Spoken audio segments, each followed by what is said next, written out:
Hello everyone, my name is Emily Whaley and I am a senior at East Carolina University, and today we are going to be learning about the jellyfish life cycle. Now before we get started, a little fun fact for you is a lot of times we hear jellyfish called fish, and jellies aren't even fish. They don't have fins, they don't have gills, so they are not actually fish. So for the rest of this video, we're gonna call them jellies. So to start off our life cycle, we have the adult jelly. The adult jelly is called a medusa. So what the medusa does, it just bobs around in the ocean, swimming and doing its own thing.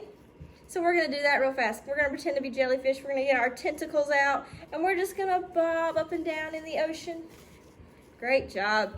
So once the medusa is old enough and it's eaten a lot of food and taken in a bunch of nutrients, it's able to have eggs that are going to be released into the ocean.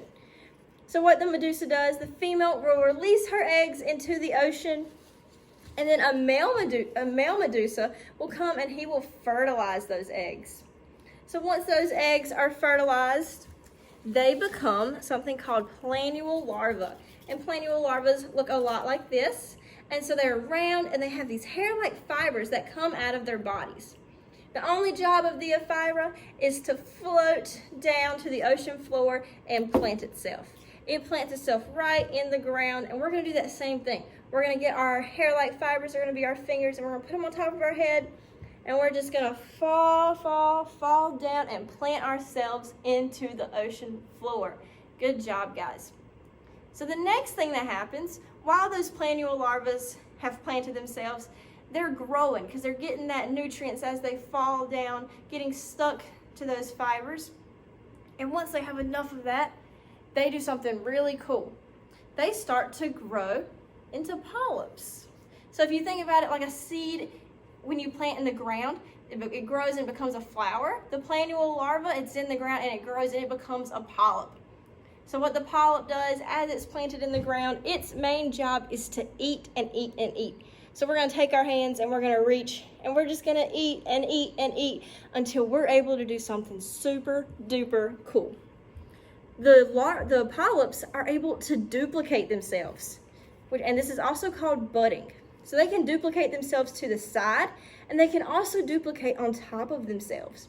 So this is my duplicate. I'm gonna lay it right here. So to show that you're duplicating yourself, you're gonna put one hand on top of your head, then the other hand, then the other hand, and the other hand, and it just keeps going and going. So I had 1, 2, and 3, and this can happen up to 10 times. A polyp can put 10 different buds on top of its head. And then the next thing that happens is a really fun word, and you're gonna have to say it with me after I say it. It's called strobulation. Can you say strobulation at home? Strobulation, good job. And so that's just a really fancy word for slinging out like a stack of pancakes. So what happens is these little buds, they just go out into the ocean and they fly out and they are just out there in the ocean now. So if your hands are still on top of your head, I want you to just sling them out to pretend like you are those buds going out. Now those buds are pretty cool. And if you look at them, they're rounded just like our jelly was, but they're missing one thing. They don't have their tentacles yet. So once they flatten out and they start to form into that circle, they'll start having those tentacle looking and look more like a jelly. And these are called ephiras. So once they come off, once they strobulate, they are then called ephiras. And our ephiras, they eat and they grow until they become a medusa. And then it starts all over again with eating and producing eggs. And a really cool thing about jellies is that when a medusa releases her eggs into the ocean, she is releasing 100,000 jellies.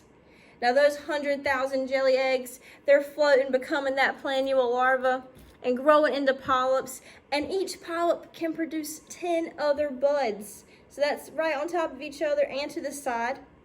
That's a lot of buds. And once they strobulate and become those ephiras and become jellies, if you think about it, 100,000 eggs duplicating themselves 10 times, that's a lot of jellies. So when you're out there in the ocean, see if you can find one of those mini jellies. And if you're at home and you want to make a jellyfish or a jelly, all you gotta do is you can get a paper plate or any kind of plate, and you're gonna get some string or some streamers, and you can just glue it to the sides, and there you have yourself your own Medusa jelly. All right, guys, that's all I have for you today. I hope you've enjoyed learning about the jellyfish life cycle. Have a great day.